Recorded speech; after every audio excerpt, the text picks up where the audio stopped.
Alright मेरे प्यारे प्यारे दोस्तों, मैं हूं हारिस सुल्तान और हमारे प्यारे प्यारे मोमिनीन्स बहुत खुश हैं क्योंकि ईरान ने इसराइल के ऊपर कुछ मिसाइल ठोक दिए। 180 के करीब बैलिस्टिक मिसाइल्स मारे और कोई ना इसराइली बंदा मरा और ना कोई उनकी मिलिट्री इंस्टॉलेशन तबाह हुई। और आधे से ज्यादा जो कहा जा रहा है कि जो बैलिस्टिक मिसाइल्स थे वो इंटरसेप्ट हो गए थे। पहले मैं ये कह दूं, जो आयरन डोम होता है वो छोटे रॉकेट्स को इंटरसेप्ट करता है, इसलिए जो पिछली दफा उन्होंने तकरीबन कोई 600 के करीब ड्रोन्स, क्रूज मिसाइल्स और थोड़े से बैलिस्टिक मिसाइल्स मारे थे, इसलिए उस वक्त 90% से ज्यादा जो थे वो इंटरसेप्ट हो गए थे। लेकिन चूंकि उसके बाद भी ईरान को बड़ी बेइज्जती का सामना करना पड़ा कि इतने सारे तुमने ठोके, मारा एक भी नहीं उनका, ना बंदा मारा ना उनकी बिल्डिंग गिराई, तो इस दफा ईरान ने वेट नहीं किया और सारे के सारे बैलिस्टिक मिसाइल्स मार दिए। बैलिस्टिक मिसाइल थोड़े महंगे होते हैं और थोड़े कम होते हैं, इसलिए अगर 180 ठोक दिए हैं तो कहा जाता है कि तकरीबन को 3000 के पास उसके पास बैलिस्टिक मिसाइल्स होंगे और उनके ऊपर न्यूक्लियर वॉरहेड भी नहीं है। तो अब कहने में ये आ रहा है कि अब जो नेतन्याहू है ये उसकी मास्टर स्ट्रोक है, क्योंकि अब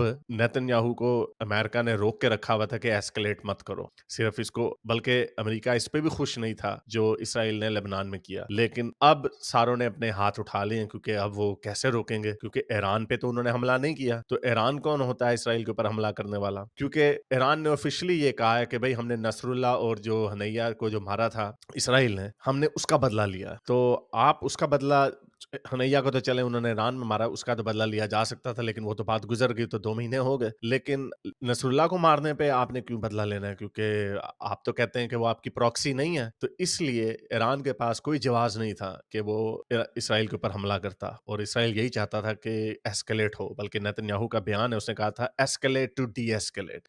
और अब नेतन्याहू के हाथ में वो खेला है। सारे जो कियर स्टारमर, जस्टिन ट्रूडो वगैरह जो कह रहे थे कि इसको डी एस्केलेट करो, उन सारों ने हाथ उठा लिए, उन सारों ने कह दिया कि ये जो हमला ईरान ने किया है इसके बाद अब इसराइल के पास राइट है अपने आप को डिफेंड करने का।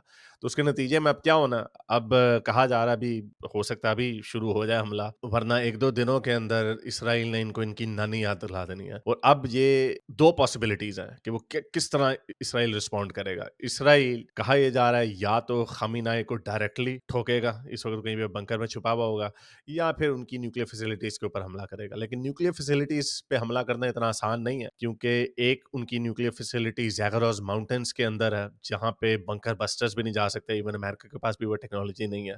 तो क्या होगा? दूसरा, इस्फहान में उनकी एक यूरेनियम की कन्वर्जन फैसिलिटी है, इस्फहान कन्वर्जन फैसिलिटी, वहां पर भी हमला किया जा सकता है। क्योंकि याद होगा अप्रैल में जब इसराइल ने दमस्कस में ईरान की सो कॉल्ड एम्बेसी या एक कॉन्सुलेट के ऊपर हमला किया था, जिसके अंदर आईआरजीसी के कुछ जनरल मारे गए थे, और ईरान ने कहा था ये देखो जी हमारी एम्बेसी के ऊपर इन्होंने हमला किया। तो उसके बदले में ईरान ने 600 क्रूज मिसाइल्स, ड्रोन्स और कुछ बैलिस्टिक मिसाइल भी ठोके थे, जिसका मैंने भी आपको हवाला दिया कि कोई नुकसान नहीं हुआ। तो उसके बदले में इसराइल ने सिर्फ 1-2 मिसाइल ठोके थे, वो इस्फहान में ठोके थे, और वो एक मैसेज दिया था कि हम तुम्हारी न्यूक्लियर फैसिलिटीज को भी उड़ा सकते हैं। लेकिन वो मामला वहीं पे रफा दफा कर दिया गया था, क्योंकि अमेरिका ने इसराइल को रोका हुआ था। लेकिन अब जैसे मैंने आपको बताया कि अब वो कोई जवाब नहीं है उनके पास उसको रोकने का, क्योंकि जाहिर बात है एक मुल्क ने आपके ऊपर हमला किया तो आपको कोई ना कोई तो जवाब देना होगा। याद होगा आपको कि उससे 2-3 महीने पहले ईरान ने पाकिस्तान के ऊपर भी एक मिसाइल ठोका था, जिसके बदले में पाकिस्तान ने भी ईरान के ऊपर एक मिसाइल ठोका था। तो ये इनको करना पड़ता, लेकिन पहले ये मामला रफा दफा किया जाता था, एक कंट्रोल्ड किस्म की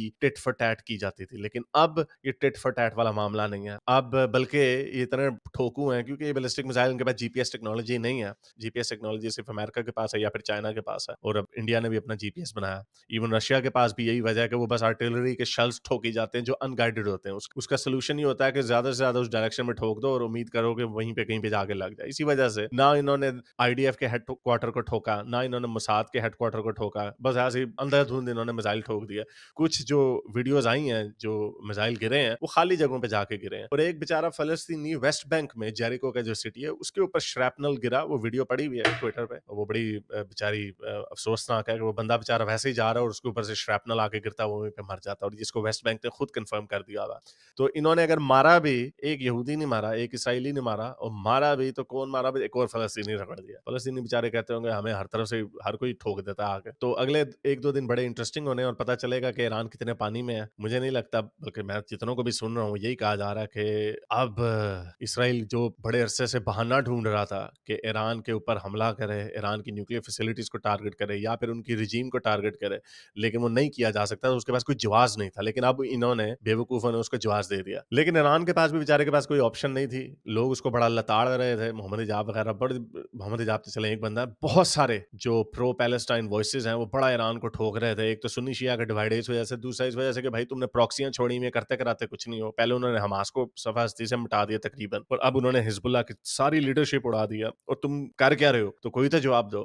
تو اس کے پاس بیچارے کے پاس کوئی آپشن نہیں تھی. ایک آپشن یہ تھی کہ کچھ بھی نہ کرے، جس پہ میرا خیال سے یہ سب سے سیف آپشن ہونی تھی، کیونکہ کم سے کم ان کو پھینٹی تو نہیں پڑنی تھی، یا جو اب پھینٹی پڑنی ہے وہ تو نہیں پڑنی تھی. دوسری آپشن یہ تھی کہ کہا یہ جا رہا تھا کہ امریکہ پیچھے سے اس کو کہہ رہا تھا کہ ہم ری اسٹیبلش کر سکتے ہیں تمہاری نیوکلیئر ڈیل، لیکن اس میں بھی پھر لوگوں نے بڑا لتاڑنا تھا کہ بھائی تم نے بیچ دیا اپنے مفاد کی خاطر. یہ بھی آپشن کوئی اتنی اچھی نہیں تھی. لیکن جو تیسری آپشن ہے کہ اسرائیل کے اوپر ڈائریکٹ حملہ کر دو، اس سے بہتر آپشن وہی تھی، کیونکہ اب اسرائیل کے پاس جواز آ گیا ایران کو ٹھوکنے کا، اور اب وہ ایران کو ٹھوکے گا. اور اگلے ایک دو دن بڑے انٹرسٹنگ ہے، بلکہ پورا اگلا ہفتہ بڑا انٹرسٹنگ ہوگا. اگر خمینی کو انہوں نے اڑا دیا، یا اگر انہوں نے اسرائیل نے ایران کی نیوکلیئر فیسلٹیز کو کوئی ڈیمیج کر دیا، تو پہلے ہی جتنے سرویز ہیں وہ یہی بتاتے ہیں کہ ایران کی عوام بے تحاشا نفرت کرتی ہے اسلامک رجیم سے. اور صرف جتنے سرویز ہیں، یہ میں ویسے تو وہ 10-15% کہتے ہیں، لیکن چلے 25% سپورٹ ہے اسلامک رجیم کو اپنی عوام کی. اور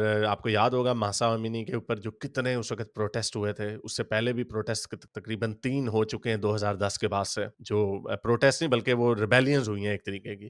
تو ایرانی عوام اس وقت خوشیاں منا رہی ہے، جو ڈائسپورا ہے ان کی وہ خوشیاں منا رہی ہے، کہ اس وجہ سے نہیں کہ ایران نے اسرائیل کے اوپر میزائل مارے جس سے کوئی بھی نہیں مارا، نہ کوئی ان کی بلڈنگ تباہ ہوئی، بلکہ اس لیے خوش ہیں کہ اب خمینی کی آئے گی جان ہتھیلی میں. تو دیکھتے ہیں اگلے ایک دو ہفتوں میں کیا ہوتا ہے، ویسے بلکہ ایک دو دنوں میں کیا ہوتا ہے. مجھے نہیں لگتا کہ اس دفعہ یہ ٹٹ فار ٹیٹ والی گیم چلنی ہے کہ ایک میزائل تم ٹھوکو ایک میزائل ہم ٹھوکیں گے. پچھلی دفعہ بھی جب انہوں نے 600 پروجیکٹائلز بھیجے تھے، اسرائیل نے کہا تھا کہ بھائی تم نے 5-10 ٹھوک دینے تھے، یہ کیا کیا تم نے 600 ٹھوک دیے، کیونکہ انہیں پتا تھا کہ لگنے لگانا تو کوئی نہیں ہے، انٹرسپٹ ہو جانے ہیں موسٹلی. لیکن اس دفعہ ایران نے 180 ٹھوک دیا. تو اس کا جواب اگر 180 بیلسٹک میزائلز یا ایئر بامبنگ کرتا ہے اسرائیل، تو ایران کے پاس تو کوئی انٹرسیپشن کی ٹیکنالوجی نہیں ہے. تو بڑی بڑی پٹائی ہونی ہے ایران کی، اور پاپ کارنز نکال لیں. اگر آپ کو میری یہ ویڈیو اچھی لگی تو میرے چینل کے ممبر بنیے، پیٹرن بنیے، یا پھر آپ مجھے بائی می یا کافی میں بھی سپورٹ کر سکتے ہیں.